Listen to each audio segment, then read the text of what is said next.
նոր ֆիլմ է նկարահանվում եւ դու պետք է ընտրես ով է խաղալու ամուսնուդ դերը։ Այդ կերպարում ում ես տեսնում։ Աղաս Մանուկյան, թե Գարիկ Սեփխանյան։ Ես ուզում եմ Այրի լինեմ։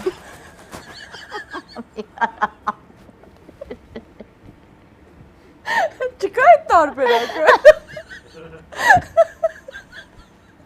Ամենակարճ թե Ուղղակի երբեք չի մտածել։ Գարոյի հետ զուտ ավելի երկար եմ խաղացել։ Okay, Գարիկ Սեփխանյան, թե Գոր Հակոբյան։ Գոր Հակոբյան։ Գոր Հակոբյան, թե Մենջ։ Գոր Հակոբյան։ Գոր, թե Գրիգոր Դանիելյան։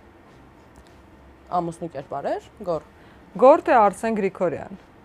Որ Արսեն Գրիգորյան։ Արսեն Ջի։ Խուճուճ նույն ինքը։ Արսեն Գրիգորյան։ Գոր Հակոբյան։ Գոր, թե Ներսես Ավետիսյան։ Կարելի է փորձել Ներսեսի հետ ամուսնանալ Ներսես Ավետիսյան։ Ներսես Ավետիսյան, թե Սոս Ջանիբեկյան։ Ներսես Ավետիսյան։ Ներսես, թե Խորեն Լևոնյան։ Խորիկ։ Եվ վերջին հարցը Խորեն Լևոնյան, թե Մովսես Երեմյան։ Խորեն Լևոնյան։